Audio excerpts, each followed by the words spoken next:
আসসালামু আলাইকুম। আপনারা যারা আমাদের ভালোবেসে আমাদের গল্পগুলো নিয়মিত শুনেন, আপনারা যদি আমাদের সাথে যোগাযোগ করতে চান তাহলে অবশ্যই আমাদের ফেসবুক পেজে যুক্ত থাকতে হবে। আমাদের ফেসবুক পেজের নাম হৃদয়ের কথা, যেটি পেয়ে যাবেন আমাদের ভিডিও ডিসক্রিপশন বক্সে। এছাড়াও আমরা বিভিন্ন সময় নতুন নতুন গল্পগুলো ফেসবুক পেজে আগে আপলোড করে থাকি, তাই এখনই ভিডিও ডিসক্রিপশন থেকে দ্রুত ফেসবুক পেজটিতে লাইক দিয়ে দিন। ধন্যবাদ সবাইকে। সময়টা শীতকাল, চারপাশে কুয়াশার চাদর মুড়ি দিয়ে রাতের আধার নেমেছে। একরাশ অভিমান আর প্রচণ্ড কষ্ট নিয়ে আকাশপানে তাকিয়ে আছে কালো চুড়িদার পরা এক মেয়ে। হাসতার ভীষণ মন খারাপ। মন খারাপের কারণ হলো এই পুরো দুনিয়াতে তাকে তার মতো করে বোঝার মানুষ নেই, অথচ ভুল বোঝার মানুষের অভাব নেই। তার নিজেকে এত বড় দুনিয়াতে একা মনে হয়। আচ্ছা, কেউ কি নেই এই দুনিয়াতে তাকে বোঝার মতো? আর এইসব অভিযোগ সে আকাশপানে তাকিয়ে চাঁদকে বলছে। সে মনে করে চাঁদ তার একমাত্র সঙ্গী, কারণ চাঁদও তার মতন ভীষণ একা। তার মতো চাঁদেরও কথা বলার মতো কেউ নেই। তাই তার যখন মন খারাপ হয়, সে আকাশপানে তাকিয়ে চাঁদের সাথে নিজের সব কষ্টের কথা বলে।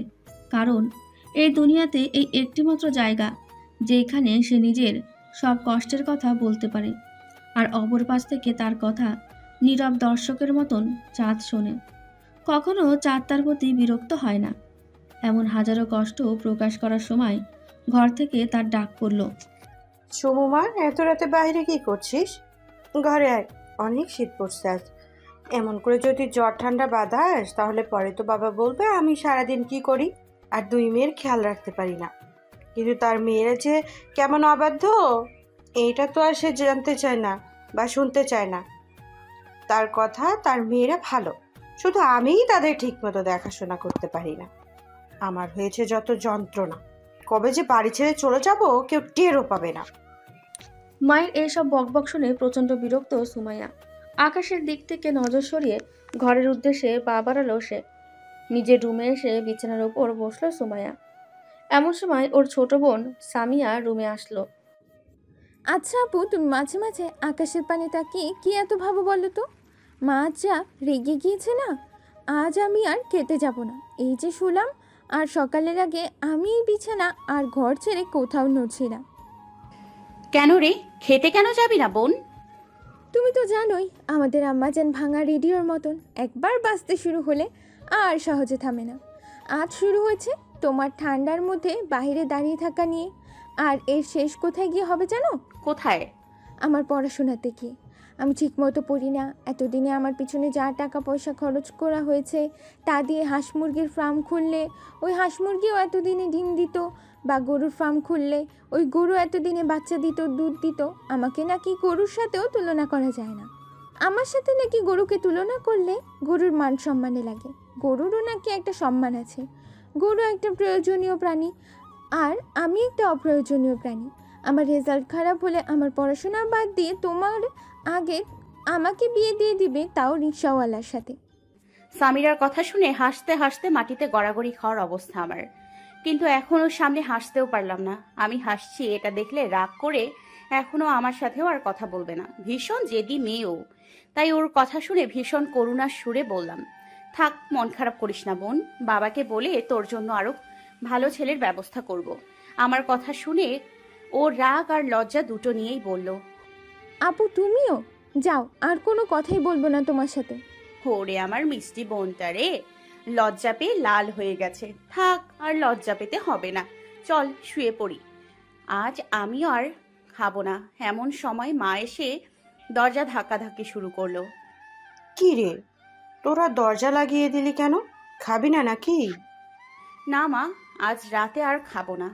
কাল তো খুব সকালে উঠতে হবে, মাইশাপুর বিয়ে, মামাদের বাসায় যেতে হবে। তাই আজ আমরা দুবোন তাড়াতাড়ি শুয়ে পড়লাম। হ্যালো মা। কি রে বাবা, তুই কি তোর বোনের বিয়েতে আসবি না? এই শুক্রবার তোর বোনের বিয়ে, আর তোদের আসার কোনো খবরই নেই। আরে মা, তুমি ভাবলে কি করে? মাইশা আপুর বিয়ে আর আমি আসবো না? এটা কখনো হয় বলো? আমি আসবো, আর সাথে কিছু স্পেশাল গেস্ট নিয়ে আসবো। তুমি কোনো চিন্তা করো না, আমি সময় মতো ঠিক চলে আসবো। ভাইয়া, ওই স্পেশাল গেস্ট কি তোমার বন্ধুরা? হ্যাঁ বোন। আচ্ছা ভাইয়া, তোমার বন্ধু শেহারাজও কি আসবে? ভাইয়া জানো, আমি আর আমার সবগুলো বন্ধু তার অনেক বড় ফ্যান। উনি অনেক handsome, she is my crush. এই শোন, ছোট ছোটর মতো থাকবি। নিজের বড় ভাইয়ের বন্ধুর উপর ক্র্যাশ খেয়ে বসে আছিস তুই। অনেক বেশি পেকেছিস তুই। দাঁড়া, বাবাকে বলে মাইশা আপুর পরে তোর বিয়ের ব্যবস্থা করছি আমি। একদম বাজে কথা বলবে না ভাইয়া, আমি তো তাড়াতাড়ি বিয়ে করব না। মা, নাও তো তোমার ছেলের সাথে তুমি কথা বলো। ঠিক আছে বাবা, এখন আমি রাখি। বাসায় এখনই মেহমানদের আগমন শুরু হয়ে গেছে, অনেক কাজ পড়ে আছে। আচ্ছা মা, আল্লাহ হাফেজ। চুয়াডাঙ্গার দর্শনায় নিজের দুই ছেলে রাহিন, রাইফ, দুই মেয়ে মাইশা, রাইসা, স্ত্রী মিনা বেগমকে আর মা আশাবানুকে নিয়ে থাকেন আনোয়ার সাহেব। পেশায় তিনি একজন শিক্ষক। নিজ এলাকায় অনেক সম্মানীয় একজন মানুষ তিনি। এই শুক্রবার তার বড় মেয়ে মাইশার বিয়ে। অনেক স্বনামধন্য পরিবারে বিয়ে হচ্ছে তার। আনোয়ার সাহেব বড় ছেলে রাহিন নিজের ব্যবসার জন্য ওমানে থাকে। মেয়ে রাইসা 10ম শ্রেণীর ছাত্রী, আর ছোট ছেলে রাইফ 6ষ্ঠ শ্রেণীর ছাত্র। আনোয়ার সাহেবের যখন 15 বছর বয়স, তখন তার বাবা মতিউর সাহেব পরলোক গমন করেন। বাবা মারা যাওয়ার পর দুই বোন, ছোট ভাই আর মাকে নিয়ে অনেক কষ্টে দিন কাটায় তিনি। দুই বোনকে নিজ এলাকায় বিয়ে দেন তিনি। বড় বোন হাসির বিয়ের পর তিনি তার স্বামী শামীম সাহেবকে নিয়ে তিনি নিজ শ্বশুর ভিটায় পাড়ি জমান। দুই মেয়ে আর স্বামীকে নিয়ে অতি সাধারণ আর সুখে আছেন হাসি বেগম। বড় মেয়ে সুমাইয়া অনার্স প্রথম বর্ষের ছাত্রী, আর ছোট মেয়ে সামিয়া 10ম শ্রেণীর ছাত্রী। অপরদিকে ছোট বোন খুশি, তার স্বামী ইফতিয়াক সাহেব আর দুই মেয়ে নিয়ে ভালো আছেন। খুশি বেগমের বড় মেয়ে ইফতিয়া ইন্টার শেষ করে এখন অ্যাডমিশনের অপেক্ষায়, আর ছোট মেয়ে তিশা 8ম শ্রেণীর ছাত্রী। আনোয়ার সাহেবের ছোট ভাই রিশাদ এখনও বিয়ে করেনি। কাজের সূত্রে দুবাইতে থাকেন তিনি। পারিবারিক ব্যবসা থাকার পরেও আনোয়ার সাহেব তার চাকরি থেকে অবসর নেননি, কারণ তিনি মনে করেন এই চাকরি তার কষ্টের দিনের পরম বন্ধু ছিলেন। তাই যতই পারিবারিক ব্যবসা থাকুক না কেন, তিনি এই চাকরি ছাড়বেন না। এই বছর বেস্ট বিজনেসম্যানের অ্যাওয়ার্ড পেয়েছেন ওমানের এসকে ফ্যাশন গ্রুপ অফ ইন্ডাস্ট্রির মালিক শেহরাজ খান। এই নিয়ে তার বন্ধুরা আজ রাতে গ্র্যান্ড সেলিব্রেশনের প্ল্যান করেছে, কিন্তু যার জন্য এত বড় পার্টির আয়োজন করা হচ্ছে তার মধ্যে কোনো হেলদোল নেই, কারণ এসব অ্যাওয়ার্ড তার জন্য নতুন কিছু না। প্রতি বছর সেরা বিজনেসম্যান বা টিকটক ইউটিউবার কোনো না কোনো প্ল্যাটফর্ম থেকে সে অ্যাওয়ার্ড পেয়েই থাকে। একজন সফল বিজনেসম্যানের পাশাপাশি একজন ভালো কন্টেন্ট ক্রিয়েটর সে। টিকটক, ইনস্টাগ্রাম, ইউটিউবে তার লাখ লাখ ফলোয়ার। দেশের বিভিন্ন জায়গার মানুষ তাকে ফলো করেন। হাজারো মেয়ের ক্রাশ তিনি। তার বডি ফিটনেস, স্মার্টনেস, হাঁটাচলা, কথা বলার ধরন সবকিছুই চোখে তাক লাগানোর মতো। একজন হিরোর থেকে কোনো অংশেই কম যায় না। অনেকবার ফিল্ম ইন্ডাস্ট্রি থেকে ডাক এসেছে তার, কিন্তু তিনি বারবার রিজেক্ট করেছেন। অভিনয় জগতে তিনি পা রাখতে চায় না। আফগানিস্তানে জন্ম হলেও পুরো পরিবার নিয়ে তিনি ওমানে বুরাইমি শহরে থাকেন। তার সাথে তার পুরো ফ্রেন্ড সার্কেলও ওমানে থাকে। আয়ুব, নিহাল, সাহিব, অমিত, সারবাজ, আরবাজ, রিয়াদ, ফাহিম, রাহিন, রিসান, পুরো একটা গ্যাং বললেই চলে। আর এই পুরো গ্যাংয়ের মূল মাথা শেহরাজ খান। বাইরে আর তার কাজের জায়গায় যতই কঠোর মানুষ, মনের মানুষ হোক না কেন, নিজের পরিবার আর নিজের ফ্রেন্ডের কাছে একজন নরম আর দুষ্টু মনের মানুষ তিনি। যেমন এখন এত টায়ার্ড থাকার পরেও তিনি রেস্ট করে নিতে পারছে না। বন্ধুরা সবাই মিলে তাকে ঘিরে ধরেছেন পার্টির জন্য। সপ্তাহে একটা দিন তিনি 1 ঘন্টা লাইভে আর ফ্যানদের সাথে কাটান। তাদের সব প্রশ্নের উত্তর দেন, হাসি মজা করেন ফ্যানদের সাথে। বাকি দিনগুলো তিনি বিজনেস, জিম আর বন্ধুদের সাথে আড্ডা দিয়েই কাটান। প্রফেশনাল মানুষ হওয়ার বাংলা, ইংলিশ, উর্দু, হিন্দি আরও অনেক রকমের ভাষা জানেন তিনি। পাস্ত তাদের জাতীয় ভাষা। তিনি যখন লাইভে আসেন সবগুলো ভাষায় তাকে কম বেশি ব্যবহার করতে হয়। কাজের বাইরে তার ভিডিও বানানো আর বিভিন্ন জায়গায় ঘুরতে ভালো লাগে। আয়ুব বলল, দোস্ত, আজ সারা রাত পার্টি করবো। আমাদের শেহ বেবি অ্যাওয়ার্ড পেয়েছে, এক গ্র্যান্ড সেলিব্রেশন তো বানতা হে। আমি কি এই প্রথমবার অ্যাওয়ার্ড পেলাম যে তোরা এত লাফাচ্ছিস। প্লিজ আজ আমাকে ছেড়ে দে, আমি অনেক টায়ার্ড। সাহিব বলল, না না, এটা বললে তো হবে না। এবার যতই বাড়ি পাস না কেন, আমাদের জন্য পার্টি তোকে দিতেই হবে। কিরে রাহিন, তোর মন খারাপ কেন? প্লিজ তুইও শেহনাওয়াজকে কিছু বল। আয়ুব বলল, আরে বুঝিস না, ওর বোনের বিয়ে, আমাদের যেতে বলেছে ও। এখন আমরা সবাই যাবার জন্য রেডি, শুধু আমাদের হিরো যেতে রাজি হচ্ছে না। আচ্ছা শেহরাজ, কি সমস্যা তোর? প্লিজ চল না। দেখ আমরা তো সময় পেলেই এই দেশ ওই দেশ ট্যুর মারি, তাহলে এখন যেতে তোর সমস্যা কি? দেখ, তোরা তো জানিস আমি কাজের জায়গায় অনেক সিনসিয়ার একজন মানুষ। এখন আমার হাতে সময় নেই। নিহাল বলল, ভাই কাজটা তুই বিডিতে গিয়েও করতে পারবি, আর তোর পিএ স্যান্ডিকে তুই কাজের দায়িত্ব দে। রিসান বলল, চল না ভাই, আমাদের তো এখন পর্যন্ত বিডি দেখা হয়নি, এই সুযোগ বিডিটাও আমাদের দেখা হয়ে যাবে। সারবাজ বলল, আমাদের তো আর যাওয়া হবে না তাই না? যদি ওই রিহান মারা গেলে যায়, তখন তো আর আমরা আনন্দ করতে পারবো না, কোথাও ঘুরতে যেতে পারবো না, শুধু কান্না করার জন্য যাব। সারবাজের কথা শুনে নিহালের স্ট্রোক করার অবস্থা। রিহান সারবাজের কানের কাছে গিয়ে বলল, একটা জলজান্ত অবহিত শিশুকে তুই এভাবে মেরে ফেলতে চাইছিস? আমি এখন বিয়ের বাসর কোনোটাই করিনি দোস্ত, প্লিজ এভাবে বলিস না। আর এটাই তো আমি শেহরাজকে রাজি করানোর জন্য বলছি। তাই বলে আমাকে মেরে ফেলবি? আমি এখনও বাসর করিনি, ছেলে মেয়ের মুখ দেখিনি, আমার বউটা বিয়ের আগে বিধবা হয়ে যাবে দোস্ত। শালা বিয়ে করতে পারলি না বাসর, ছেলে মেয়ের স্বপ্ন দেখিস। তুই দেখিস, তুই যাকে বিয়ে করবি পুরো পৃথিবীতে ওই মেয়ের জন্ম হবে না। এখন অভিশাপ দিস না দোস্ত। আচ্ছা দাঁড়া, শেহরাজ কি বলে শুনি। তুই একটু কাঁদো কাঁদো মুখ করে রাখ, যাতে ও রাজি হয়ে যায়। এই তোরা দুজন তখন থেকে কানে কানে কি বলছিস রে?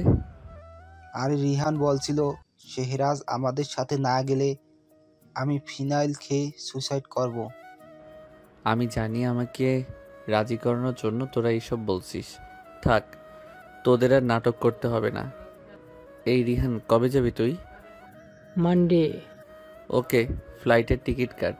আর কাল বেরোবো, নিউ কান্ট্রিতে যাচ্ছি, অনেক কিছু কিনতে হবে।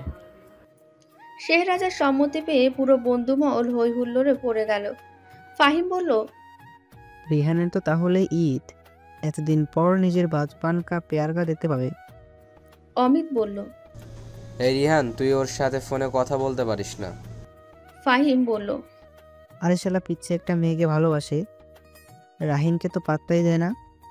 আয়ুব বলল, এই তোরা বেচারাকে লেগ ফুল করা বন্ধ কর, আজ সারা রাত পার্টি হবে, কাল সারাদিন শপিং, আর নেক্সট ডে। সবাই একসাথে বলল, we are going to Bangladesh. ভোরের আলো চোখে পড়তেই একরাশ বিরক্তি নিয়ে কম্বলটা চোখ পর্যন্ত ঢেকে দিয়ে আবারও ঘুমানোর প্ল্যান করলো সুমাইয়া। হঠাৎ বাইরে থেকে তার মায়ের চিৎকারের ডাক ভেসে আসে। মায়ের কণ্ঠ শুনেই ঘুম থেকে লাফ দিয়ে উঠল সে। ফোনটা পাশ থেকে নিয়ে সময়টা দেখে চোখ কপালে উঠল তার। OMG, এত লেট করে ফেলেছি ঘুম থেকে উঠতে। ইস, কাল রাতে লাইভ দেখার জন্য ওয়েট করতে গিয়ে আজ এত দেরি করে ফেললাম। এই খান সাহেব এত রাতে কেন লাইভে আসে কে জানে। অবশ্য তার সময় আর আমার সময় আলাদা, তার লেট করে আসাটা স্বাভাবিক। পাশ ফিরে তাকাতেই দেখল সামিয়া এখনো কুম্ভকর্ণের মতন ঘুমাচ্ছে। ছোট বোনকে ডেকে তুলে চলল ফ্রেশ হতে। 15 মিনিটের মধ্যে ফ্রেশ হয়ে সে ছুটল ব্রেকফাস্ট করার জন্য। টেবিলে বসে পরোটা দিয়ে ডিম ভাজা খেতে খেতে সুমু মাকে জিজ্ঞাসা করলো, না, নাজমিন আমাদের সাথে যাবে না। তুমি ওর বাসায় বলেছিলে যে ওকে আমাদের সাথে নিয়ে যাব? হ্যাঁ বলছিলাম, রাজি হয়েছে। আর শোনো, নাজমিন তোদের মতো পড়ে পড়ে ঘুমাচ্ছে না। মেয়েটা কোন সকালে ঘুম থেকে উঠে রেডি হয়ে গেছে। এখন দয়া করে তোরা দুই বোন তাড়াতাড়ি রেডি হয়ে আমাকে উদ্ধার কর। আরে মা, তুমি কোনো টেনশন করো না, সময় মতো আমি রেডি হয়ে যাব। তুমি তোমার ছোট মেয়েকে বলো। এমন সময় সামিয়া এসে চেয়ার টেনে বসলো। সুমুর কথা শুনে বলল, আমি আজ আপুর আগে রেডি হয়ে যাব মা। সুমু ছোট বোনের মাথায় একটা গাঁটটা দিয়ে বলল, দেখা যাবে। বিরক্তিতে চোখ মুখ কুঁচকে আহ আপু বলে চিৎকার করলো সামিয়া। পাশ ফিরে তাকিয়ে দেখলো তার বোন চুপচাপ খেয়ে যাচ্ছে। আপু শোন। বল। শেহরাজ খান মানে তোর ক্রাশ খান সাহেব, সে তোর রিহান ভাইয়ার ফ্রেন্ড। তো মামি গতকাল ফোন দিয়ে বলল রিহান ভাইয়ার সব ফ্রেন্ডরা নাকি কাল বিডিতে আসবে রিহান ভাইয়ার সাথে এই বিয়েতে। শুনলাম শেহরাজ খানও নাকি আসবে। ইফতিয়া, আপু, রাইসার ফ্রেন্ডরা নাকি অনেক এক্সাইটেড তার আসার খবর শুনে। বোনের মুখ থেকে এমন কথা শুনে গলায় খাবার আটকে গেল সুমাইয়ার। সামিয়া মাত্র কি বলল এখনও বুঝে উঠতে পারেনি তার মস্তিষ্ক। মাত্র কি বলল তার বোন? শেহরাজ খান মানে তার খান সাহেব, সে বিড়িতে আসবে। যে মানুষটাকে দেখার জন্য প্রতিদিন অপেক্ষা করে কখন সেই মানুষটা লাইভে আসবে আর তাকে এক পলক দেখতে পাবে সুমু, যাকে টিকটক, ইনস্টাগ্রাম, ইউটিউব সব জায়গা থেকে ফলো করে সে। আজ পর্যন্ত লাইভে একটা প্রশ্ন পর্যন্ত করতে পারেনি সুমু। তাকে লাইভে দেখলেই অদ্ভুত এক ভয় কাজ করে মেয়েটার মাঝে। এমন অদ্ভুত ফিলিংস আর কাউকে দেখলে হয় না সুমুর, যার কোনো ভিডিও পিক দেখা মিস করে না সে। সব সময় অপেক্ষা করে আবার কবে লাইভে আসবে, নতুন ভিডিও পিক পোস্ট করবে। যার পিক ভিডিও দিয়ে ফোন ভর্তি করে ফেলেছে মেয়েটা। রোজ রাতে ঘুমানোর আগে এই প্রার্থনা করে চোখ বন্ধ করে সে, যাতে স্বপ্নে অন্তত মানুষটাকে দেখতে পারে। সেই মানুষটা বিড়িতে আসবে মানে আমি তাকে দেখতে পাবো। সত্যি আমি তাকে দেখতে পাবো? এমনটা হবে? নিজের মনকে নিজে প্রশ্ন করল সুমু। তার শেহরাজ খানের প্রতি এমন অদ্ভুত ফিলিংসগুলোর কথা কেউ জানে না। সুমু কাউকে বলে না, সবাই শুধু জানে সেই ৮-১০টা মানুষের মতন শেহরাজের ফ্যান। এমন সময় হাসি বেগম বললেন, তোরা দুই বোন কি শান্তিতে খেতেও জানিস না? খাবার সময় এত কথা কিসের? তোদের চুপচাপ খেয়ে রেডি হতে যা। তোদের মামা সেই সকাল থেকে ফোন করছে তাড়াতাড়ি যাওয়ার জন্য। চুপচাপ খেয়ে রেডি হবার জন্য চলে গেল দুই বোন। আজ সুমুর সব থেকে আনন্দের দিন। এমন খুশির খবর সে তার জীবনে পায়নি। দুপুর ১টার মধ্যে সুমুরা পৌঁছে গেল তার মামার বাসায়। বাড়ি ভর্তি মানুষের আনাগোনা। কাল নাকি তার স্বপ্নের মানুষটা আসবে এই শহরে। ভাবতেই অবাক লাগে এখনও সুমুর। হাসি বেগম এসে কাজে লেগে পড়েছে। বিয়ে বাড়ি অনেক কাজ পড়ে আছে। আজ রাতে সবাই মিলে ছাদে প্রচুর আড্ডা দেওয়ার প্ল্যান করলো। সুমু ভাবল মাইশা আপুর কাছে যাবে, কিন্তু আসার পর থেকেই দেখছে মাইশা আপু ফোনে কথা বলেই যাচ্ছে। 2 দিন পরেই তো বিয়ে, এখন এত কি কথা বলে বুঝেই পায় না সুমু। তারপরেও তার কাজিন আজমিনকে নিয়ে গেল মাইশা আপুর রুমে। ওদের দুজনকে দেখে মাইশা ফোন রেখে ওদের দুজনকে বসতে বলল। ঠিক তখনই হুড়মুড়িয়ে রুমে ঢুকলো ইফতিয়া, সামিয়া, তিশা, রাইসা, রাইফ। ব্যাস, এইবার জমে যাবে তাদের আড্ডা। সবাই মিলে শুরু করলো একে অপরের পিছে লাগা। মিনা বেগম সবার জন্য শরবত ফল কেটে নিয়ে আসলো। খেতে খেতে সকলে গল্প করছে। হঠাৎ ইফতিয়া বলল, এই মাইশা আপু, সারাদিন তুমি ভাইয়ের সাথে কি এত কথা বলো? আমাদের দাও, আমরাও একটু কথা বলি। রাইসা বলল, এই চলো আমরা সবাই মিলে নয়ন ভাইয়ের সাথে একটু মজা করি। মাইশা বলল, এই না, নয়ন তোদের বড় ভাই হয়, একদম উল্টোপাল্টা কিছু করার চিন্তা করবি না। ছোট ছোটর মতো থাক, বেশি পাকনামি করবি না। সামিয়া বলল, না বললে তো শুনবো না আপু, ছোট হিসাবে আমাদেরও তো একটা দায়িত্ব আছে, তাই না? এই রাইসা আপু, তুমি বলো তো ঠিক কি করতে চাও? তাহলে শোনো সবাই, অ্যাটেনশন প্লিজ। আপু তো সারাদিন ভাইয়ার সাথে কথা বলে, তাহলে সবাই ওদের দুজনের ভিতরে ভালো সম্পর্কে তাহলে অবশ্যই ওদের দুজনের ভিতরে ভালো সম্পর্ক হয়ে গেছে। দুজন দুজনকে ভালো করে চিনে গেছে, বুঝে গেছে। তাই আমরা এখন ভাইয়াকে কল করব আর আপুর ভয়েস নকল করে কথা বলবো।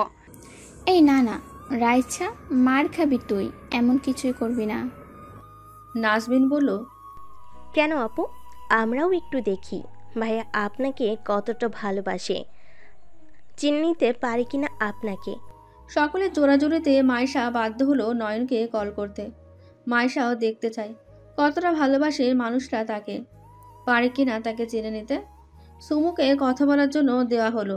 হ্যালো, আসসালামু আলাইকুম। ওয়ালাইকুম আসসালাম। কেমন আছো জান? আলহামদুলিল্লাহ ভালো। কিন্তু মাইশা, তোমার বয়সটা একটু অন্যরকম লাগছে। কই অন্যরকম লাগছে? এইটুকু সময়ের মধ্যে তুমি আমার ভয়েসটাও ভুলে গেলে? আরে না না, সরি সোনা, আমি তোমাকে ভুলিনি। একটু অন্যরকম লাগছিল তো, তাই আর কি। ওদের দুজনের কথা শুনে সকলে মুখ টিপে হাসছে, আর মাইশা রাগে ফুঁসছে আর বিড়বিড় করে বলছে, এই লোকটার খবর করে ছাড়বো আমি। সারা দিন কথা বলেও উনি আমার ভয়েস চেনে না। পুরো ছাদ জুড়ে দক্ষিণা বাতাস বইছে, কুয়াশায় চারপাশ ঢেকে আছে। চাদর আলোয় চারপাশের সবকিছুই এক অন্যরকম সৌন্দর্য ফুটে উঠেছে। বাতাসের সঙ্গে ভেসে আসছে সদ্য ফোটা নানান রকম ফুলের মিষ্টি ঘ্রাণ। পাশ থেকে শোনা যাচ্ছে ঝিঝি পোকার ডাক। রাতের আকাশে স্পষ্ট দেখা যাচ্ছে হাজারো কপত কপতি তারার মেলার মাঝে একটা সঙ্গীহীন চাঁদ। সঙ্গীহীন হবার পরও নিঃস্বার্থের মতো সবকিছুকে কেবল নিজের আলো দিয়ে আলোকিত করে রেখেছে। এমন মনোমুগ্ধকর প্রকৃতির মাঝে যে কোনো মানুষ নিজেকে হারাতে বাধ্য হবে। চারপাশটা একদম নীরব হয়ে আছে। পুরো শহরবাসী গভীর ঘুমে আচ্ছন্ন। শুধু একজোড়া চোখ আকাশের পানে তাকিয়ে আছে, অপেক্ষা করছে তার প্রিয় মানুষটার। কখন সকালের আলো ফুটবে, কখন আসবে সেই কাঙ্ক্ষিত মানুষটা। আজ সবকিছু এত সুন্দর কেন? অপেক্ষা করাটা এত আনন্দদায়ক লাগছে কেন? আকাশের পানে তাকিয়ে ভাবছে সুমু, সত্যি কাল সে আসবে? সকালে পাখির কিচিরমিচির আওয়াজে চোখ মেলে তাকালো সুমু। বাড়ি ভর্তি মানুষের আনাগোনা। কম্বলটা নিজের ওপর থেকে সরিয়ে বিছানা থেকে নেমে দাঁড়ালো। চলে গেল ফ্রেশ হতে। আজ রাতে সব কাজিনটা মিলে ব্যাচেলার পার্টি করবে বলে ঠিক করেছে। 10 মিনিট পরে ফ্রেশ হয়ে বের হলো। অগোছালো বিছানাটা পরিপাটি করে রেখে রুম ছাড়ল ব্রেকফাস্টের উদ্দেশ্যে। ডাইনিংয়ে বসে ব্রেড কামড়ে দেওয়ার সময় রাইফ এসে বলল, সুমু আপু, মাইশা আপু তোমাকে তাড়াতাড়ি ব্রেকফাস্ট করে রেডি হতে বলেছে। সকলে মিলে শপিং করতে যাবে। কথাটা বলে চলে যাওয়ার জন্য পা বাড়াচ্ছিল রাইফ। রাইফ? পেছন থেকে ডাক শুনে ঘুরে দাঁড়ালো সে। জি, কিছু বলবে আপু? কাছে আয়। বলো। রাফিন ভাইয়া কি আসবে না? ভাইয়া সন্ধ্যা 6টার ফ্লাইটে আসবে। আমাদের টাইম 4টা। ওই যে ভাইয়ার সেলিব্রিটি ফ্রেন্ড আছে না, ওই ভাইয়াটার একটা গুরুত্বপূর্ণ মিটিং আছে, ওইটা শেষ করেই রওনা দেবে। ও আচ্ছা, ওকে তুই যা, আমি রেডি হয়ে আসছি। কথা শেষ হতেই এক দৌড়ে চলে গেল রাইফ। সুমুও আর বসলো না, কোনো মতে ব্রেকফাস্ট করে চলে গেল রেডি হতে। 30 মিনিটের মাথায় সকলে রেডি হয়ে নিচে নামলো। সকলে একসাথে বেরিয়ে পড়লো শপিং মলের উদ্দেশ্যে। বিয়ের কেনাকাটা আগেই হয়ে গেছে, এখন শুধু গায়ে হলুদের সবার জন্য শাড়ি আর পাঞ্জাবি কিনলো। আর সব শেষে মেহেদি আর ব্যাচেলার পার্টির জন্য চিকেন ফ্রাই, কোক, কেক আরও অনেক রকমের খাবার জিনিস কিনলো। ফিরতে ফিরতে সকলে সন্ধ্যা হয়ে গেল। দুপুরের খাবার সকলে রেস্টুরেন্টে খেয়েছিল। বাসায় ফিরে সকলে চলে গেল যার যার রুমে ফ্রেশ হওয়ার জন্য। 10 মিনিটের মধ্যে ফ্রেশ হয়ে সকলে চলে আসলো ড্রয়িং রুমে। বাড়ির মহিলাদের জন্য হলুদের শাড়ি আর পুরুষদের জন্য পাঞ্জাবি যার যার হাতে দেওয়া হলো। 11 সেট পাঞ্জাবিকে মিনা বেগম আলাদা করে সরিয়ে রাখলেন রাহিন ভাইয়া আর তার ফ্রেন্ডদের জন্য। বড়রা সকলে তাদের কাজে চলে গেল আর ছোটরা চলে গেল ছাদে। সুমু নিজের শাড়ি নিয়ে রুমে চলে আসলো। ঘড়িতে দেখলো 8:21 বাজে। সময়টা দেখেই খুশিতে চকচক করে উঠল সুমুর চোখ। আর মাত্র কিছুক্ষণ সময়, তারপর সেই কাঙ্ক্ষিত মানুষটা আমার দেশে, আমার শহরে পা রাখবে। একই শহরে একই বাড়িতে তারা থাকবে। বড় মামা গেছে তাদের রিসিভ করতে। এই তো আর কিছুটা সময়। উফ, অপেক্ষার সময় এত দীর্ঘ হয় কেন? নিজের মনকেই প্রশ্ন করলো সুমু। শাড়িটা আলমারিতে তুলে রেখে মুখে এক চিলটে হাসি নিয়ে ছাদে যাবার উদ্দেশ্যে বাইরে বেরোলো সে। এমন সময় তার আন্টি সামনে এসে দাঁড়ালো। কি রে সমু, আসার পর থেকে একবারও দেখলাম না তোকে। আমাদের কি ভুলেই গিয়েছিলি? আর এত হাসির কি সে তোর? বিয়েটা কি তোর নাকি? আন্টির মুখ থেকে এমন কথা শুনে হাসিটা নিভে গেল সুমুর। ঠিক এই সব কথার জন্যই মামাদের বাড়িতে, আন্টিদের বাড়িতে আসতে চায় না সে। এরা সবাই শুধু ওর মার সামনে ওর সাথে ভালোবাসা দেখায়, কিন্তু গোপনে নানান বাজে কথা শোনায় ওকে। এইসব সুমু তার মাকে বলতে পারে না। তিনি কষ্ট পাবেন বলে। মুখে কোনো মতে হাসিটুকু টেনে সুমু বলল, তেমন কিছু না আন্টি, আসার পর থেকেই মাইশা আপুর কাছে ছিলাম তো, তাই আর সময় পাইনি।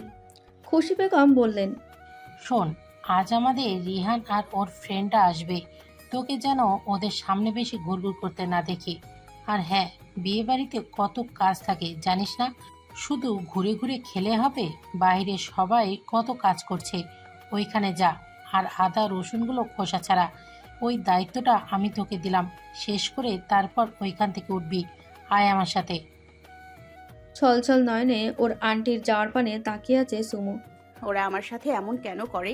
কি দোষ করেছি আমি? ছোট থেকেই দেখে আসছে এইসব। যতবার মামার বাড়ি আন্টির বাড়ি এসেছে, ওর আন্টির মেয়েরা এমন ব্যবহার করেছে ওর সাথে।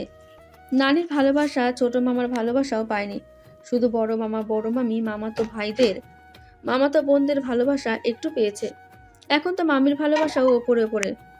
মামিও মন থেকে ভালোবাসেনি, সুযোগ পেলেই আন্টির মতন ওর নামে বদনাম করেছে। কাজ করার কথাটা ভালো করে বললেই পারত। এভাবে কথা শোনানোর কি মানে? অবশ্য এদের থেকে ভালো কিছুই আশা করে না সুমু। কারো ভালোবাসা চায় না তার, সে এদের থেকে দূরে থাকতে চায়। প্রায় 1 ঘন্টার মধ্যে মেয়েটা বসে বসে সব কাজ করছে। এর মধ্যে নাজনীন, সামিয়া, রাইফ, রাইসা ওকে ডেকে গেছে ছাদে যাওয়ার জন্য। যায়নি মেয়েটা। যায়নি বললে ভুল হবে, বরং যেতে দেওয়া হয়নি। একের পর এক কাজ ওর সামনে দিয়ে যাচ্ছে ওর আন্টি আর মামি, আর মেয়েটা মুখ বুজে সব কাজ করে যাচ্ছে। হাতের অবস্থা ভালো না, ফুলে লাল হয়ে গেছে, অনেক ব্যথা করছে, তবুও মুখ ফুটে কিছু বলছে না। সব কষ্ট সহ্য করে কাজ করে যাচ্ছে। বিয়ে বাড়িতে কোনো ঝামেলা চায় না সে। হঠাৎ গ্রেট দিয়ে গাড়ি খোলার আওয়াজ হলো। তার মানে কি ওরা চলে এসেছে? এতক্ষণের কষ্ট হঠাৎ কোথায় যেন হারিয়ে গেল সুমুর। ঠোঁটের কোণে হাসি ফুটে উঠল। দ্রুত সব কাজ শেষ করতে চাইল সে, কারণ সে জানে কাজ শেষ না করা পর্যন্ত তাকে এখান থেকে উঠতে দেওয়া হবে না। কিন্তু ব্যাকুল হৃদয় যে অন্য কিছু চাইছে। চোখ দুটো তৃষ্ণার্ত হয়ে আছে কাউকে জীবনের প্রথমবার সামনে থেকে সরাসরি দেখার আশায়। ড্রয়িং রুমের সোফায় বসে আছে 11 জন পুরুষ। তাদের ঘিরে দাঁড়িয়ে আছে বাড়ির সকল মেম্বাররা। বাড়ির মেয়েগুলো এক কোণে দাঁড়িয়ে আছে। তাদের দেখে বোঝা যাচ্ছে কতটা এক্সাইটেড তারা। পারছে না শুধু ছেলেগুলোর গায়ের ওপর ঢলে পড়তে। হঠাৎ রাইসা বলে উঠল, শাহরাজ খান, আমি আপনার অনেক বড় ফ্যান, প্লিজ একটা সেলফি তুলতে পারি? এইটুকু একটা পুচকে মেয়ের মুখ থেকে নিজের পুরো নাম শুনে কিছুটা অস্বস্তিতে পড়ল শেহরাজ।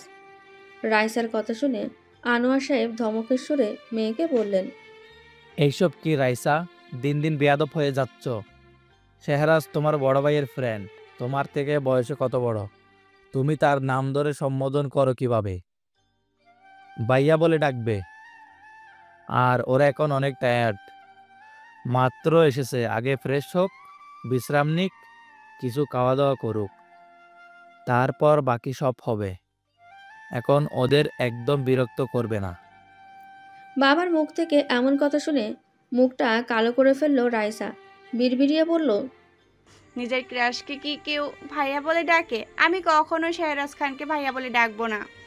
শেহরাজের উদ্দেশ্যে আনোয়ার সাহেব বললেন, আসলে বাবা কিছু মনে করো না, ছোট তো তাই বুঝতে পারেনি। ইটস ওকে আঙ্কেল, আমি কিছু মনে করিনি। তা বাবা, আসতে কোনো সমস্যা হয়নি তো তোমাদের? না আঙ্কেল, কোনো সমস্যা হয়নি। ঠিক আছে বাবা। রাহিন, সবার সাথে পরিচয় করিয়ে দাও ওদের। বাবার আদেশ পেয়ে সকলের সাথে পরিচয় করিয়ে দিল রাহিন। রাহিনের হঠাৎ খেয়াল হলো সুমু এখানে নেই। বাবা, সুমু কোথায়? সত্যি তো, আমার সুমু মামনি কোথায়? মিনা বেগম বললেন, আছে হয়তো এদিক ওদিকে কোথাও। ওরা যাক, আগে ফ্রেশ হয়ে নে। আনোয়ারা সাহেব বললেন, হ্যাঁ ঠিক বলছো, এখন রুমে যাও, গিয়ে ফ্রেশ হয়ে নাও। তোমাদের আন্টিকে বলছি তোমাদের জন্য রুমে নাস্তা পাঠাতে, নাস্তা করে বিশ্রাম নাও। রাহিন, এখন ওদের তোমার রুমে নিয়ে যাও, ফ্রেশ হোক ওরা। আর শেহরাজ বাবা, শোনো, কোনো দরকার হলে নির্দ্বিধায় বলবে, মনে করো এটা তোমাদের নিজের বাড়ি। রাহিন সবাইকে নিয়ে নিজের রুমের উদ্দেশ্যে চলে গেল। দূর থেকে সবটা পর্যবেক্ষণ করলো একজোড়া চোখ। এত মানুষের ভিড়ে কাঙ্ক্ষিত মানুষটাকেই ভালো করে দেখতে পারল না সে। আর নিজের কাজিন আর কাজিনের ফ্রেন্ডগুলোর ওপর অনেক রাগ হচ্ছে সুমুর। এত ঠং করার কি আছে বুঝে উঠতে পারল না সুমু। ওদের চোখ দেখে মনে হচ্ছিল চোখ দিয়ে গিলে খাবে আমার খান সাহেবকে। আমি তো তার অনেক বড় ফ্যান, কই আমি তো এমন করছি না। এদের সব কিছুতে বাড়াবাড়ি, না জানি খান সাহেব কি ভাবলো। আনোয়ার সাহেব ইফতিয়াকে পাঠালো সুমুকে ডেকে আনতে। সুমু ততক্ষণে নিজের রুমে চলে এসেছে। টেবিলে মাত্র নিজের পার্সোনাল ডায়েরিটা নিয়ে বসেছিল সে। হঠাৎ রুমের দরজা খোলার শব্দ হলো। ঝটপট ডায়েরিটা বালিশের নিচে রেখে উঠে দাঁড়ালো। দরজা খুলে ভেতরে ঢুকলো ইফতিয়া। এসে বিছানায় বসলো। সুমুর উদ্দেশ্যে বলল, কিরে তুই রুমে কি করিস? কিছু না, নিজের মা সব কাজ আমাকে দিয়ে করিয়েছে। তার যে একটা এত বড় মেয়ে আছে চোখে পড়ে না তার? অবশ্য চোখে পড়লেই বা কি, কাজ করতে বলবে না। কথাগুলো ভেতরে রেখেই মুখে বলল, কিছু বলতে চাস? বাইরে থেকে তোকে সবাই খুঁজলো জানিস। শেহরাজ খান আর তোর ফ্রেন্ডরা এসেছে, সবাই কত হ্যান্ডসাম। আর তুই জানিস শেহরাজকে ফোনে দেখতে যতটা সুন্দর, সরাসরি তার থেকেও অনেক বেশি সুন্দর। ইফতিয়ার মুখ থেকে এমন কথা সহ্য হলো না সুমুর। রাগ নিয়ে বলে, তুই কি বলতে এসেছিস? ওইটা বলে বেরো রুম থেকে। বড় মামা তোকে ডাকছে, তাড়াতাড়ি নিচে আয়। কথাটা বলে চলে গেল ইফতিয়া। সুমুও চলল পেছনে পেছনে। ড্রয়িং রুমে আনোয়ার সাহেব বসে আছেন, হয়তো সুমুর অপেক্ষায়। মামা, আপনি আমাকে ডেকেছেন? হ্যাঁ মামনি, আমার কাছে এসো। সুমু গিয়ে তার মামার পাশে বসলো। আনোয়ার সাহেব সুমুর মাথায় হাত রাখলেন, আদুরে সুরে বললেন, মামনি তুমি তো জানোই বাসায় কিছু নতুন গেস্ট এসেছে। প্রথমবার তারা এসেছে। আমাদের সবার দায়িত্ব তাদের কারো যাতে কোনো কিছুতে অসুবিধা না হয়, ওইটা দেখো। জি মামা, তুমি বলো আমাকে কি করতে হবে, আমি এক্ষুনি করে দিচ্ছি। আনোয়ার সাহেব হেসে ফেললেন। সুমুর মাথায় আলতো হাত বুলিয়ে বললেন, তোমাকে কিছু করতে হবে না মামনি, শুধু তুমি যে রুমটায় থাকো ওই রুম ছেড়ে তোমার রাইসা আপুর রুমে শিফট হয়ে যাও। মামনি, রেহানের ফ্রেন্ড শেহরাজ। ছেলেটা খুব বিজি মানুষ, শুনেছি ছেলেটা নিজের কাজের জায়গায় খুব সিনসিয়ার। মাত্র 25 বছর বয়সে নিজের জীবনে কতটা উন্নতি করে ফেলেছে। আসতেই চাইছিল না কাজ ফেলে, শুধু ফ্রেন্ডের কথা ফেলতে পারবে না বলে এসেছে। কিন্তু দেখো এখানে এসেও ছেলেটা নিজের কাজের প্রতি কোনো অবহেলা করবে না। আর তাই নিজের কাজের জন্য ছেলেটার একটা একান্ত রুম লাগবে। তুমি যে রুমটায় থাকো ওই রুমে বাহিরের আওয়াজ কম যায়, আর কারো খুব একটা ওইদিকে যাওয়ার প্রয়োজন পড়ে না। ওই রুমটা হলে ছেলেটা শান্তিতে নিজের ব্যবসার কাজ করতে পারবে। তুমি তো জানোই বিয়েবাড়ি অনেক মানুষ, সব রুম বুক, শুধু তোমার রুমে তোমরা 3 জন ছিলে। তাই বলছিলাম তোমরা 3 জন, তুমি, নাজমিন আর সামিয়া, তোমরা মাইশাপুর রুমে শিফট হও। এইভাবে কেন বলছো মামা? আমি এক্ষুনি মাইশা আপুর রুমে শিফট হচ্ছি। ধন্যবাদ মামনি। তাহলে আমি যাই মামা? হ্যাঁ মামনি। কথা শেষ করে সুমু নিজের রুমের উদ্দেশ্যে চলে গেল। যাওয়ার সময় সামিয়া আর নাজনীনকেও ডেকে নিয়ে গেল। ওই মানুষটার জন্য শুধু রুম কেন, দুনিয়ার সবকিছু ছেড়ে দিতে রাজি আছি আমি। কথাটা বিড়বিড়িয়ে বলে বোনদের তাড়া দিল তাড়াতাড়ি সব গোছানোর জন্য। হঠাৎ মিনা বেগমের কণ্ঠ শোনা গেল, কি রে সুমু, তাড়াতাড়ি কর। এই তো হয়ে গেছে মামি। বোনদের নিয়ে ঝটপট বেরিয়ে গেল রুম থেকে। রাত বাজে 11টা। বড়রা ডিনার শেষে নিজেদের রুমে ফিরল, আর ছোটরা সব ছাদে আসলো ব্যাচেলার পার্টির জন্য। রাহিন ও তার সব ফ্রেন্ডরা মিলে শেহরাজকে বোঝাচ্ছে ছাদে যাওয়ার জন্য, কিন্তু সে কোনো মতেই যেতে রাজি না। রাহিন বলল, চল না ভাই, এমন করছিস কেন? আয়ুব বলল, শেহরাজ, বিয়ে বাড়িতে এসেছি, বিয়ের সব রিচুয়ালে না থাকলে হয় ভাই? শোন, তোরা যা, আমাকে জোর করিস না প্লিজ, আমি অনেক টায়ার্ড, প্লিজ বিরক্ত করিস না। রিসান বলল, আরে আগে চল তুই। গেলেই দেখবি সব টাইটনেস কেটে যাবে। রিয়াদ বলল, আর তাছাড়া তুই রুমে একা একা বসে বসে বোরিং হবি, তখন তোর আরও বেশি টায়ার্ড লাগবে। আয়ুব বলল, আর আমরা কি তোকে একা রেখে যেতে পারি বল? আমরা তোকে রেখে গেলে তুই তো আমাদের পাগলের মতো মিস করবি। সবার জোরাজুরিতে শেষমেশ রাজি হলো শেহরাজ।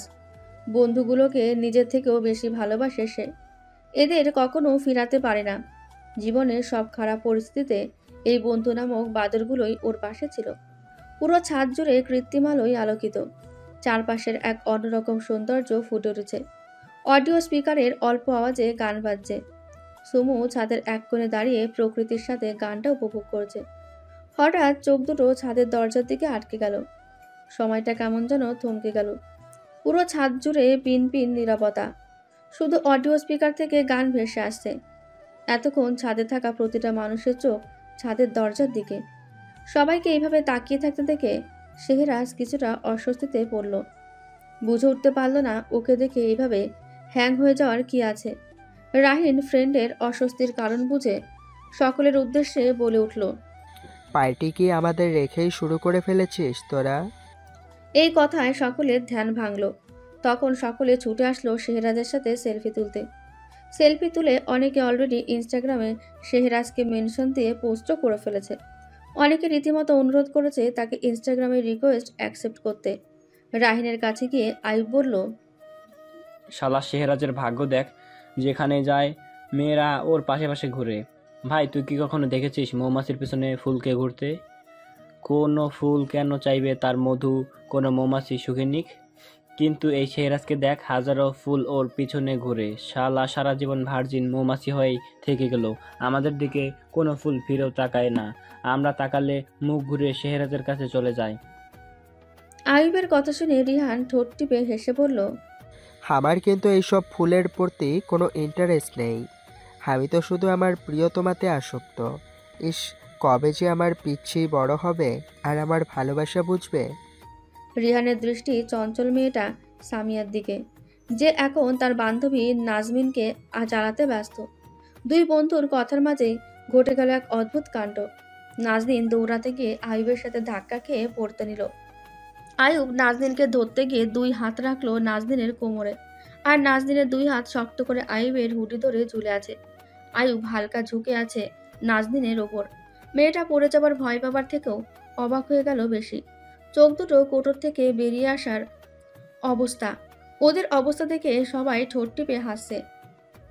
পাশ থেকে রাহিনের কাশির শব্দ শুনে ধ্যান ভাঙল দুজনের। হঠাৎ নাজনীন গেল রেগে। রাগে শরীর রিডি করছে তার। চেঁচিয়ে বলল, ওই মিয়া, এইভাবে ধরে রেখেছেন কেন? ছাড়ুন আমাকে। নাজনীনের কথা শুনে আয়ুব দিল ওর কোমর ছেড়ে। ব্যাস, মেয়েটা ঠাস করে পড়ে গেল। রাগে ব্যথায় জোরে চেঁচিয়ে উঠল, ও মা গো, আমার কোমরটা শেষ। ওই মিয়া, আপনি আমাকে ফেলে দিলেন কেন? দিলেন তো আমার তুলোর মতো নরম কোমরটা ভেঙে গুড়িয়ে। নাজমিনের কথা শুনে আয়ুব বলল, আরে আমি আবার কি করলাম? তুমি তো বললে ছেড়ে দিতে। তাই বলে আপনি এইভাবে ছাড়বেন? ওই মিয়া, আপনার মাথায় কি গোবর পড়ে নাকি? আপনি বুঝেন না এইভাবে ছাড়লে আমি পরে ব্যথা পাবো? কি বললে তুমি? আমার মাথায় গোবর পোড়া? এই তুমি কি অন্ধ নাকি? দেখতে পাচ্ছ না এখানে আমরা দাঁড়িয়ে আছি? তারপরও ছাগলের 3 নাম্বার বাচ্চার মতো লাফাতে লাফাতে গায়ের উপরে উঠে গেলে? আর ভিটামিনের অভাবে ভুগলে তো এমনই হবে। এইটুকু জোরে পরে কেউ ব্যথা পায় না, আর তোমার কোমর ভেঙে গেল। কি? আমি ছাগলের 3 নাম্বার বাচ্চার মতো লাফিয়েছি আর আমি ভিটামিনের অভাবে ভুগছি? আপনার এত বড় সাহস, আপনি আমাকে ছাগলের 3 নাম্বার বাচ্চা বলেন? তা নয় তো কি? আমাকে দেখেছো আমি কত স্ট্রং, আর তুমি নিজেকে দেখো শুটকি তুমি। এই যে মিস্টার, শুনুন, এইটাকে শুটকি বলে না, স্লিম বলে। স্লিম। আমি ফিগার মেনটেন করে চলি, বুঝেছেন? এমন স্লিম হয়ে লাভ কি যেখানে নিজেকে ব্যালেন্স করতে পারবে না, হালকা ধাক্কায় পড়ে যাবে? শুনুন, আমি নিজেকে ব্যালেন্স করতে পারি। আর হ্যাঁ, সন্ধ্যায়ও না ছাদের ওই সাইডটা পুরো ফাঁকা ছিল, কোনো খাম্বা সেইখানে ছিল না। আমি কি করে জানবো হঠাৎ মাঝখানে অপ্রয়োজনীয় একটা খাম্বা দাঁড়ানো থাকবে? What rubbish! এই খাম্বাটা আবার কি? কি ল্যাঙ্গুয়েজ? বলেছিলাম না মাথায় গোবরে পোড়া, তখন তো আন্দাজে বলেছিলাম, এখন দেখছি আন্দাজে আমি নিশানা ঠিক জায়গায় ছুঁড়েছি। Hey you, just shut up. You shut up. You shut up. You you you you. Enough. হঠাৎ চিৎকারে দুজনে কেঁপে উঠল। শেহরাজ ওদের দুজনের সামনে এসে বলল, হোয়াট ইজ দিস? কি হচ্ছেটা কি? আয়ুব, ও না হয় বাচ্চা, তুইও কি বাচ্চা? ভাই, তোর ওকে বাচ্চা মনে হলো? দেখলি কিভাবে পায়ে পা লাগিয়ে ঝগড়া করে, ঝগড়াটে মহিলা। কি? আমি ঝগড়াটে মহিলা? আর আপনি কি অসভ্য পুরুষ, মেয়েদের সাথে কিভাবে কথা বলতে হয় জানে না, আবার আসছে আমাকে ঝগড়াটে বলতে। এই মেয়ে শোনো। আয়ুব, তুই থামবি? শেহরাজের চোখ রাঙানি দেখে কেউ আর কোনো কথা বাড়ানোর সাহস পেল না। সামিয়া দৌড়ে এসে নাজনীনের দিকে হাত বাড়িয়ে বলল, এতক্ষণ বসে বসে ঝগড়া করতে করতে হাঁপিয়ে উঠেছিস তুই, প্লিজ এবার উঠে আয়। সামিয়ার দিকে কটমট দৃষ্টিতে তাকিয়ে উঠে আসলো নাজনীন। ছাদের মধ্যেখানে গোল করে রাখা হয়েছে 15টা চেয়ার। সকলে মিলে ঠিক করেছে চেয়ার সেটিং খেলবে। রাইসা, ইফতিয়া, নাজনীন, সামিয়া, রাইফ, তিশা, সুমু, নিহাল, আয়ুব, রাহিন, সারবাস, রিসান আর রাইসার খালাতো বোন মাহি। শেহরাজকে তার ফ্রেন্ডরা মিলে জোর করে রাজি করিয়েছে গেমে অংশগ্রহণ করার জন্য। 15টা চেয়ারের মাঝখানে একটা চেয়ার রাখা হয়েছে। ওইখানে মাইশাকে চোখ বেঁধে সরানো হবে, আর বাকি সবাই নীরব দর্শক। তারা সবটা লক্ষ্য করবে কে চেয়ার আগে বসেছে। মাইশা সবাইকে গেমের নিয়ম বুঝিয়ে দিল। সমুর পেছনে দাঁড়িয়েছে শেহরাজ। এতে মেয়েটার হাত পা কাঁপছে, মনে হচ্ছে এক্ষুনি পড়ে যাবে। সুমুর এই অবস্থা শেহরাজ খেয়াল করেও মেয়েটাকে হাঁপানির রোগী ভেবে ব্যাপারটা তেমন একটা পাত্তা দিল না। শুরু হলো গেম। চোখ বাঁধা অবস্থায় মাইশা হাতে ফোন নিয়ে বসে আছে। অডিও স্পিকারে কালা চশমা গান বাজছে। সকলে চেয়ারের পাশ দিয়ে গোল গোল ঘুরছে। হঠাৎ গান বন্ধ করে দেওয়া হলো। গেম থেকে বেরিয়ে গেল মাহি। একই নিয়মে আবারও গেম শুরু হলো। এইবার বেঁধেছে আবারও এক গন্ডগোল। নাজমিন আর আয়ুব এক চেয়ারে বসতে গিয়ে আয়ুবের ধাক্কা খেয়ে নাজমিন আবারও পড়ে গেল। কোমরের ব্যথা আবারও টনটন করে উঠল। ব্যথায় চোখ মুখ খিচে ফেলল। ব্যথাটাকে কোনো মতে গিলে অগ্নিদৃষ্টি নিয়ে তাকালো আয়ুবের দিকে। এদিকে আয়ুব ঠোঁট কামড়ে হাসছে। আয়ুবের হাসি দেখে আবারও রেগে গেল নাজমিন। কোমরের ব্যথাকে বুড়ো আঙুল দেখিয়ে রাগ জেঁকে বসলো সারা শরীরে। আয়ুবের দিকে আঙুল তাক করে বলল, আপনার কি সমস্যা মিস্টার? আমার কোমরটা কি পুরোপুরি ভেঙে ফেলার প্ল্যান করছেন আপনি? আশ্চর্য, আমি আবার কি করলাম? ফার্স্ট অফ অল, এইটা একটা গেম ছিল, তুমি খেলতে গিয়ে পড়েছো। সেকেন্ড অফ অল, তুমি নিজেকে ব্যালেন্স করতে পারো না। থার্ড অফ অল, এই পাটকাঠির মতো শরীর নিয়ে ঘুরলে পড়ে যাওয়াটাই স্বাভাবিক, এতে আমার কোনো দোষ নেই। কি? আমি পাটকাঠির মতো শরীর নিয়ে ঘুরি? আপনি মিস্টার অসভ্য, আমাকে ইচ্ছে করে ফেলেছেন। আমি আগেই চেয়ারটাতেই বসেছিলাম, আপনি আমাকে ধাক্কা মেরে ফেলেছেন। এই যে ঝগড়াটে লেডি, এই চেয়ারে আগে আমি বসেছি, তুমি না। ওদের দুজনের ঝগড়া শুনে গেম থেকে দুজনকে বাদ দেওয়া হলো। মাহি এসে নাজমিনকে টেনে তুলে সাইডে একটা চেয়ারে নিয়ে বসিয়ে দিল। আয়ুব এসে নাজমিনের পাশে দাঁড়িয়ে সামনে একটু ঝুঁকে নাজমিনের কানের কাছে মুখ নিয়ে বলল, হেই প্রিটি লেডি, নাম কি তোমার? বিরক্তি সুরে নাজমিন বলল, অসহ্য। বলেই কোমরের ব্যথা নিয়েই হনহনিয়ে উঠে চলে গেল নাজমিন। আয়ুব ওর যাওয়ার পানে তাকিয়ে বিড়বিড়িয়ে বলল, অসহ্য, বাহ, বেশ ইউনিক নাম তো। গেম আবারও শুরু হলো। একে একে সকলে বেরিয়ে গেল গেম থেকে। এখন শুধু আছে শেহরাজ আর সুমু। মাঝে একটা চেয়ার, দুজনে সমানতালে ঘুরছে। হঠাৎ গান স্টপ করে দেওয়া হলো। হাফ হাফ করে দুজনেই বসলো চেয়ারে। দেহের সাথে দেহের স্পর্শ লাগতেই কেঁপে উঠল সুমুর ছোট্ট দেহখানা। হাত পা অবশ হয়ে এলো। বরফের ন্যায় জমে গেল পুরো শরীর। দৃষ্টি দুজনের দিকে আটকে আছে। সকলে ওদের দুজনের অবস্থা দেখে হতভম্ব। শেহরাজের ফ্রেন্ডরা অবাকের শেষ সীমানায়। আইবের মুখ হা হয়ে গেল। চোখের সামনে যেটা দেখছে এমনটা যেন কেউ প্রত্যাশা করেনি। দূরে দাঁড়িয়ে রাগে ফুঁসছে ইফতিয়া আর রাইসা। চারপাশে নীরবতা দেখে আয়ুব ঠোঁট টিপে হাসে ওদের দুজনের সামনে গিয়ে মুখটা একটু ঝুঁকিয়ে বলল, ভাই কোথায় লাস্ট হয়ে গেছিস তোরা? তোরা দুজন কি পৃথিবীতে আছিস নাকি কল্পনার শহরে হারিয়ে গেছিস? পৃথিবীতে থাকলে আমাদের দিকেও একটু তাকা, আমরা দেখি তোদের। আইয়ুবের কথা শুনে শেহরাজ ঘুরে তাকালো ওর দিকে, চেয়ার ছেড়ে উঠে দাঁড়িয়ে বলল, আমি পরে বসেছি, ও আগে বসেছে। বলেই হনহনিয়ে চলে যাচ্ছিল সে। আইয়ুব ওর হাত টেনে নিয়ে গেল ছাদের অপর সাইডে। এদিকে এতক্ষণ সুমো দম ছাড়ল, আর কিছুক্ষণ ওভাবে বসে থাকলে হয়তো দম আটকে মারাই যেত। মাইশা সমুকে বিজয়ী ঘোষণা করলো, আর শুরু হলো নেক্সট গেমের আয়োজন। সকলে গোল হয়ে বসলো। একটা জারে অনেকগুলো চিরকুট রাখা হয়েছে। একটা বোতল সবার মাঝে রেখে ঘোরানো হবে। যার দিকে বোতলের মাথা করবে তাকে ওই জার থেকে একটা চিরকুট তুলতে হবে, আর ওই চিরকুটে থাকা ওয়ার্ড অনুযায়ী গান বা নাচ যে কোনো একটা পারফরমেন্স করতে হবে। আইয়ুব তাকিয়ে আছে এক দৃষ্টিতে শেহরাজের দিকে। এইবার সে মুখ খুলল।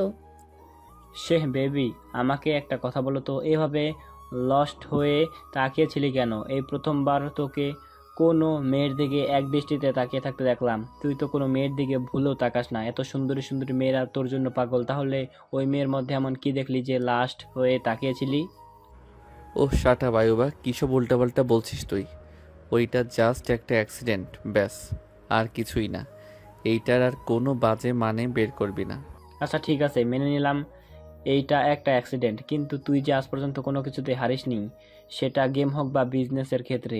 আর সেই তুই the world famous businessman Shehraj Khan Bahadur খেল এসকে ফ্যাশন গ্রুপ অফ ইন্ডাস্ট্রির একমাত্র ওনার, সে কিনা এইটুকু একটা পুচকে মেয়ের কাছে হেরে গেল। তোর ফলোয়াররা এটা শুনলে আমাকে বলবে আমি নেশা করেছি, তবুও এই এত বড় সত্যি কথা বিশ্বাস করবে না। মুঝে তো লাগতা হে ডাল মে কুছ কালা হে। কিরে ভাই, সামথিং সামথিং? বিরক্তিকর চোখে শেহরাজ তাকালো আইয়ুবের দিকে, মুখ ফুটে বলল, হোয়াট দ্য? কথাটা সম্পূর্ণ করতে পারল না শেহরাজ, তার আগেই বলল, থাক ভাই, আর বলিস না, সামথিং ইজ রং, আমি বুঝে গেছি। আয়ুব, তো আমি কি করতাম? তোর মতো ওইটুকু একটা বাচ্চা মেয়ের সাথে পায়ে পা লাগিয়ে ঝগড়া করতাম? আমি মোটেও পায়ে পা লাগিয়ে ঝগড়া করিনি, ডিস্টেন্স মেনটেন করে ঝগড়া করেছি। আইয়ুবের কথা শুনে আর কিছুই বলল না শেহরাজ। ও মানে ও সবসময় ওর সব বন্ধুদের পিছে লাগতো, আর এখন ওর বন্ধুরা ওর পিছে লেগেছে। সুযোগের সদ্ব্যবহার করে রিভেঞ্জ নিচ্ছে ওরা। আইয়ুব টেনে নিয়ে গেল শেহরাজকে, কিন্তু এইবার আর ওর বন্ধুরা ওকে কিছুতেই পার্টিসিপেট করতে বলার সাহস পেল না, কারণ ওরা খুব ভালো করে জানে ছেলেটা এমনিতেই অনেক ফানি মুডে থাকে সবসময়, কিন্তু একবার রেগে গেলে ওকে সামলানোর ক্ষমতা কারণেই সব কিছু ভেঙে চুরে শেষ করবে। আর যে ওর রেগে যাওয়ার কারণ হবে তাকে ধ্বংস করে তবে শান্ত হবে। এখন ওকে আর কিছুতে অংশগ্রহণ করতে বললে শিওর সবাই মিলে কেলানি খাবে। বন্ধু টিমের সবাই ওকে খুব ভালো করে চেনে। ওর ওই পালোয়ানের মতো হাতের একটা ঘুষি মুখে পড়লে মুখের মধ্যে আর একটা দাঁতও অবশিষ্ট থাকবে না। বিয়ে বাড়িতে এসে একটা খাবারও খেতে পারবে না, বিয়ে হবে না কোনোদিনও। সবাই ওকে ফোকলা আয়ুব বলে ডাকবে। না না, এমনটা কখনোই চায় না আয়ুব। মনে মনে এত সব ভেবে নিজের অজান্তেই হাত নিজের মুখের ওপর রেখে এক পলক শেহরাজের দিকে তাকিয়ে মানে মানে কেটে পড়ল। আসার পর থেকে একবারও নিজের প্রেয়সীর সাথে কথা বলতে পারেনি রাহিন। তার প্রেয়সী বড্ড চঞ্চল কিনা, একদণ্ড একটা জায়গায় বসে থাকে না, কিন্তু তার অবাধ্য চোখ আর ব্যাকুল হৃদয় যে এই চঞ্চল মেয়েটাতেই পড়ে থাকে। এই যে এখনও তার অবাধ্য চোখ তার প্রেয়সীতে আটকে আছে। কতগুলো বছর পর তার ছোট প্রেয়সীকে দেখছে সে। এই চোখে যে অনেক তৃষ্ণা তাকে মন ভরে দেখার। এক যুগ তাকে চোখের সামনে বসিয়ে রাখলেও হয়তো এই দেখা শেষ হবে না, আর না দেখতে দেখতে কোনো বিরক্তি আসবে। ছোট থেকে মেয়েটা জেদি আর চঞ্চল, একমাত্র রাহিন ছাড়া কারো কথাই শুনত না। রাহিনও ছোট থেকেই ওর সব আবদার পূরণ করত। আধো আধো কণ্ঠে রাহিনকে ভাইয়া বলে ডাকতে ডাকতেই দৌড়ে আসতো, এসেই নানা রকম আবদার করত, অভিযোগ শোনাতো। সেই ছোট্ট মেয়েটা যে কখন মনে এইভাবে জায়গা করে নিল বুঝে উঠতে পারল না রাহিন। হঠাৎ সকলে চেঁচামেচির ধ্যান ভাঙল তার। বোতলের মুখ গিয়ে পড়েছে সমুর দিকে। সুমুর সামনে চিরকুট ধরা হলো। সে একটা চিরকুট তুলে নিল। চিরকুট খুলে দেখে তাতে ক লেখা, সকলে মিলে বলল সুমুকে গান গাইতে। ছাদের একপাশে দাঁড়িয়ে থাকা কাঙ্ক্ষিত ব্যক্তির দিকে তাকিয়ে উঠে এসে ছাদের এক কোণে দাঁড়িয়ে আকাশের দিকে তাকিয়ে নরম সুরে গান ধরল।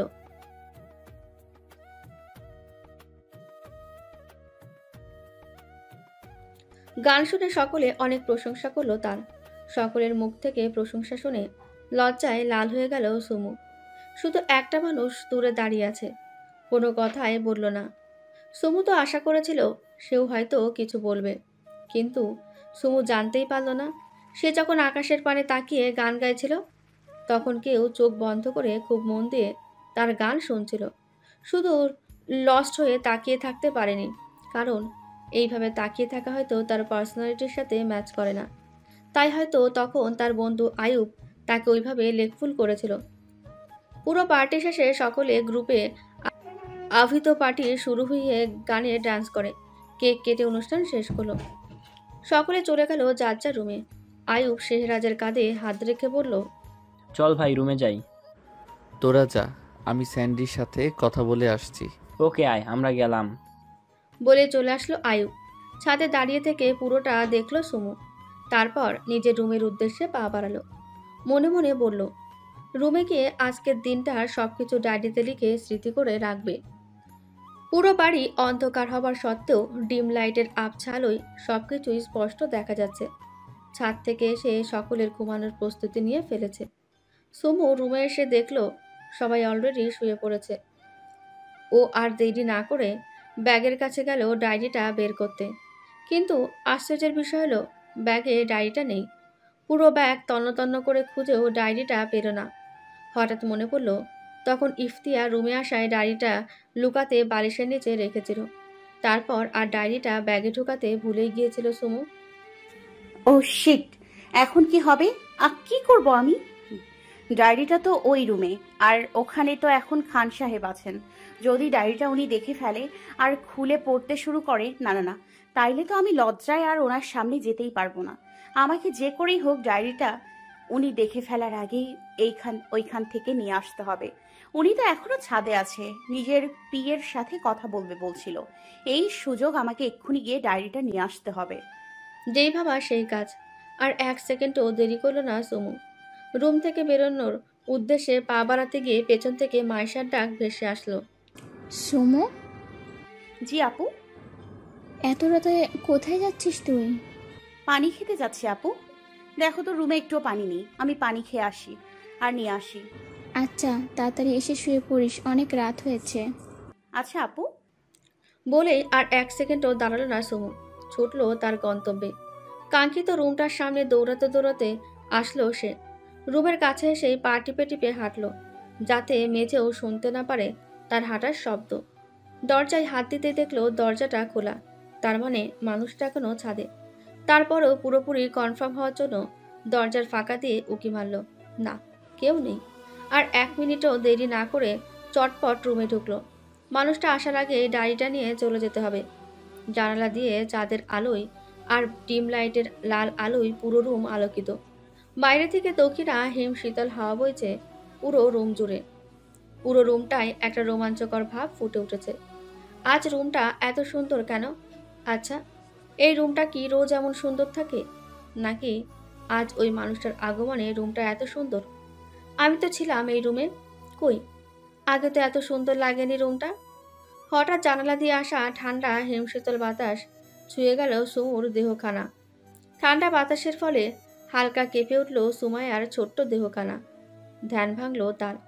বিছানার কাছে গিয়ে বালিশটা তুলতে ডায়েরিটা দেখতে পেল সে। আলতো হেসে ডায়েরিটা হাতে দিল সুমু। হঠাৎ রুমের বাইরে থেকে কারো পায়ের আওয়াজ ভেসে আসলো সুমুর কানে। তার মানে উনি চলে আসলো। এখন আমি কি করি? কোথায় লুকাই? কোনো উপায় না পেয়ে আলমারির সাইডে গিয়ে লুকিয়ে পড়ল সুমু।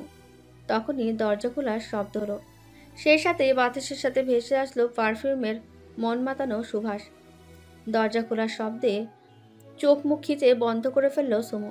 হাত পা কাঁপছে তার, হার্টবিট অস্বাভাবিক মাত্রায় ছুটকে, তার দম আটকে আসছে, শরীর অবশ হয়ে গেছে। মনে হচ্ছে এক্ষুনি পড়ে জ্ঞান হারাবে। শেহরাজ রুমের মধ্যে ঢুকে ভেতর থেকে দরজা লক করে দিল। এতেই আরো বেশি ভয় পেয়ে গেল সুমু। এখন তো মনে হচ্ছে ভয়ের চোটে মারাই যাবে সে। শরীরের কাঁপুনি আরও বৃদ্ধি পেল। রুমের মধ্যে ঢুকে কারোর উপস্থিতি টের পেয়েও রুমের লাইট জ্বালালো না শেহরাজ। আর না খুঁজে দেখার চেষ্টা করলো সে। চুপচাপ থাইয়ে দাঁড়িয়ে রইল। সে চাইলো যে ঢুকেছে সে নিজের ইচ্ছায় বেরিয়ে আসুক। রুমের মধ্যে যে কেউ ঢুকেছিল এটা সে খুব ভালো করে বুঝতে পারছে। ইভেন এখনো সে এই রুমের মধ্যেই আছে। শেহরাজের এইভাবে রুমের মাঝে ঠায় দাঁড়িয়ে থাকার কারণ বুঝতে পারল সুমু। আচ্ছা, মানুষটা কি হ্যাং হয়ে গেল? সে যা খুশি হোক, আমি এই সুযোগে পালাই। আচ্ছা, উনি আমাকে ধরতে পারলে কি থাপ্পড় মারবে? ওনার হাতের একটা থাপ্পড় আমার এই ছোট্ট নরম গালে পড়লে তো আমার একটা দাঁতও থাকবে না। না, এটা হতে দেয়া যাবে না। আমাকে পালাতেই হবে। ছোটবেলায় স্কুল কম্পিটিশনে দৌড়ের কত ফার্স্ট হয়েছি। ওই কম্পিটিশন কোনো কম্পিটিশনই ছিল না। আজকে দৌড় হবে আমার জীবনের শ্রেষ্ঠ দৌড়। আজ আমাকে জিততেই হবে। কোনো মতেই খান সাহেবের হাতে ধরা পড়লে চলবে না। যেই ভাবা সেই কাজ। ডায়েরিটা শক্ত হাতে ধরে ভোর দৌড় লাগালো সুমু। কিন্তু শেষ রক্ষা আর হলো না। শেহরাজের পুরুষালী হাতে বাধা পড়ল সে। হাত ধরে হাঁচকা টান মেরে দেওয়ালের সাথে চেপে ধরল সুমুর নরম হাত দুটোকে। ভয়ে সুমুর মরিমরি অবস্থা। চোখ মুখ খিচে বন্ধ করে রেখেছে সুমু। শেহরাজের দু হাতের মধ্যে চেপে ধরে রাখা হাত দুটো থরথর করে কাঁপছে সুমুর। পা দুটো মেঝেতে রাখার মতন শক্তি শরীরের অবশিষ্ট নেই মেয়েটার। ভয়ের কারণে হাত থেকে ডায়েরিটা পড়ে গেছে অনেক আগেই। মুখের ওপর অবাধ্য চুলগুলো উড়ছে সুমুর। আলতো ফু দিয়ে চুলগুলো মুখের ওপর থেকে সরিয়ে দিল শেহরাজ। মুখের ওপর গরম হাওয়া অনুভব করতেই হালকা কেঁপে উঠল মেয়েটা। মুখের প্রতিটি স্থান নিখুঁতভাবে পরখ করেছে শেহরাজ। ভয়ের চোটে ওষ্ঠদ্বয় তিত্তির করে কাঁপছে মেয়েটার। শেহরাজ মনে মনে ভাবল, এতটা নেশারও লাগছে কেন ওই ওষ্ঠদয়? আমাকে এইভাবে আফিমের মতো টানছে কেন? একটু কি ছুঁয়ে দিব? সুমুর এমন অগোছালো অবস্থা দেখে পুরুষত্ব জেগে উঠল শেহরাজের। ইচ্ছে করল ওই কাঁপতে থাকা গোলাপি ওষ্ঠদয় নিজের আয়ত্তে নিতে। রক্তের মতন রক্তিম করে দিতে ইচ্ছে করল ওই পাতলা ওষ্ঠদয়। রক্তের মতন রক্তিম করে দিলে ঠিক কেমন দেখতে হবে ওই ওষ্ঠদয়? আরও বেশি নেশারও লাগবে। খুব দেখতে ইচ্ছে করছে। আচ্ছা, এমনটা করলে কি মেয়েটা রাগ করবে? নাকি লজ্জায় কুকড়ে গিয়ে ছুটে পালাবে নিজেকে লুকানোর জন্য? নিজের এইসব বাজে চিন্তাকে মনের মধ্যে চেপে রেখে মুখে রাগ ফুটিয়ে বলল, লুক এট মি। শেহরাজের কথায় কোনো ভাবান্তর হলো না সুমুর। মনে মনে বলল, থাপ্পড় ফরজ আজ আমার জন্য। সরি আমার নিষ্পাপ দাঁতেরা। তোদের মালিক তোদের বাঁচাতে পারলো না। তোরা আমাকে ক্ষমা করে দিস। ওপারে ভালো থাকিস তোরা। আমি তোদের খাবার সময় অনেক মিস করব। সুমুকে তাকাতে না দেখে ধমকের সুরে বলল, I said look at me. ভয়ের চোটে এবার হয়তো কেঁদে দেবে মেয়েটা। ধীরে ধীরে চোখ মেলে তাকালো সুমু। চোখের সামনে সেই সুদর্শন পুরুষ। সুঠাম দেহ, হালকা ঝাঁকড়ানো বড় বড় চুল, গোলাপি পাতলা চিকন ঠোঁট, লম্বা সরু নাক। কি মায়াবী এই মুখ! আল্লাহ কতটা ধৈর্য নিয়ে বানিয়েছে মানুষটাকে। চাঁদের আলোয় কি নিদারুণ সুন্দর লাগছে তাকে। কি দারুণ তাই না? এক চাঁদ আর এক চাঁদকে আলো দিয়ে তার সৌন্দর্য ফুটিয়ে তুলেছে। কিন্তু ওই চাঁদে খুঁত আছে আর আমার সামনে দাঁড়িয়ে থাকা একদম নিখুঁত চাঁদ। একটা মানুষ এত সুন্দর কিভাবে হতে পারে? আচ্ছা, পুরুষ মানুষের কি এত সুন্দর হতে আছে? একদমই না। শেহরাজের চোখের ওপর পড়ে উঠতে থাকা চুলগুলোকে দেখে বড্ড হিংসে হচ্ছে সুমুর। ইচ্ছে করছে ছুঁয়ে দিতে, কিন্তু সেই অধিকার কি সুমুর আছে? না, একদমই নেই। রাখলেও কতটা সুন্দর লাগে মানুষটাকে। শেহরাজের ডাকে ধ্যান ভাঙল সুমুর। সাথে সাথে অবাধ্য চোখ দুটো নামিয়ে ফেলল মেয়েটা। হ্যালো হাঁপানি লেডি, হু আর ইউ? নিজের নামে এমন অদ্ভুত সম্বোধন শুনে মাথা তুলে তাকালো সুমু। মনে মনে বলল, হাঁপানি লেডি মানে? আমাকে কি ওনার হাঁপানি রোগীর মতো মনে হয়? ওনার ভয়ে তো হাত পা কাঁপছে আমার। আর উনি আমাকে হাঁপানি রোগী বললো? দোষটা তো ওনার জন্যই তো এমন হচ্ছে আমার। আর আমিও দুনিয়ার কাউকে ভয় পাই না, সেখানেই ওনাকে এত ভয় পাই কেন? এই মেয়ে বারবার কোথায় হারিয়ে যাও তুমি? হাঁপানির সাথে সাথে হারিয়ে যাওয়া রোগ আগে নাকি তোমার? কথা বলছো না কেন? হু আর ইউ? আমতা আমতা সুরে সুমু বলল, আমি সুমু। Y? And whose permission did you enter this room? This house may be yours, but now that I am allowed to stay in this room, it is now my private space. You don't know. If you want to enter someone's room, you have to get permission from the owner of that room. Although the house is yours, I currently own this room. Then why did you enter this room without my permission? Answer me.